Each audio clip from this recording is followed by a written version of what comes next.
पांगी घाटी में हिमाचल दिवस मनाने के पीछे मुख्य उद्देश्य ये है कि जो हमारे दूर दराज के क्षेत्रों में रहने वाले लोग हैं, पहले तो वहाँ के जीवन यापन को समझने के लिए और वहाँ की समस्याओं को समझने के लिए हमने पहला अपना हिमाचल डे जो था हमारी सरकार बनने के बाद चाइना बॉर्डर के स्पीति में बताया और वहाँ की समस्याओं को समझा। वहाँ उसमें बिजली की समस्या थी, 2 मेगावाट का सोलर पावर। अब यहाँ की समस्याओं को समझा, तो यहाँ की समस्याओं को समझने के बाद मैंने कहा कि हमारा कोई भी क्षेत्र विकास की लाइट आ रही है और जो हमारी संपदा है, यानी संपदा जो हमारे पास जो संपदा होती है उसका भाग प्राइवेट क्षेत्र के लोगों को भी मिलना चाहिए और गांव के किसानों को भी मिलना चाहिए। इस दृष्टि से हमारी सरकार ने कार्य किया और आज मैंने पांगी की समस्याओं को समझा। पांगी के लोगों के लिए मैंने ये घोषणा की कि यहाँ की प्रमुख फसल जौ है। अब ये 30 रुपये किलो यहाँ जौ मिलती है, तो हमें आर्थिक समृद्धि पांगी के लोगों की भी लानी है। तो हमने कहा कि सरकार 60 रुपये किलो के हिसाब से जौ खरीदेगी, यानी कि वो जब 60 रुपये किलो के हिसाब से जितने भी जौ पैदा करेंगे हिमाचल प्रदेश की सरकार उनसे खरीदेगी। इवन जौ का भी यहाँ ज़्यादा प्रयोग नहीं है, सत्तू बनाने में इसका प्रयोग होता है, लेकिन हम इसका प्रयोग बनाने वाले सब कनेक्टिविटी यहाँ पर लोगों की समस्या है, सड़क को लेकर कोई विचार आता है, टनल की भी डिमांड है।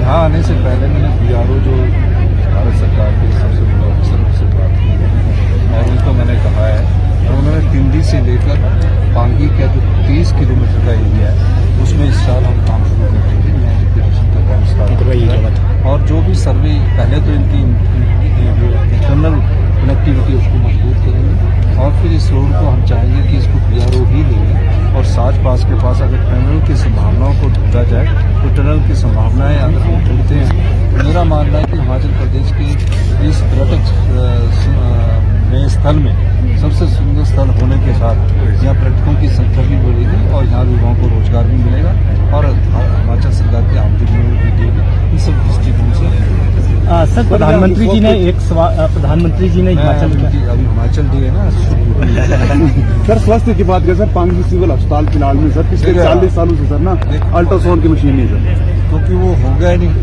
वो स्वास्थ्य संस्थान ही था। हमने अब उसको आदर्श स्वास्थ्य संस्थान डिक्लेयर किया। अब उसमें आपकी 24/7 डॉक्टर भी आएंगे और उसमें हमारे ये अल्ट्रासाउंड की मशीन भी आएगी और सब चीज़ें आएगी। आज डिक्लेयर हुआ, महीने में नोटिफिकेशन होगी, तब उसके बाद स्टाफ की नियुक्ति होगी। यही मैं आपको कहना चाहता हूँ। और हमने जो यहाँ की जो महिलाएं हैं जो मेहनत करती है उन्हें इंदिरा गांधी प्यारी बहना सुख सम्मान निधि के 3 महीने की एडवांस दी। पहले हमने स्पीति में दी, कुपन में दी और अब हमने पांगी में भी दे दी।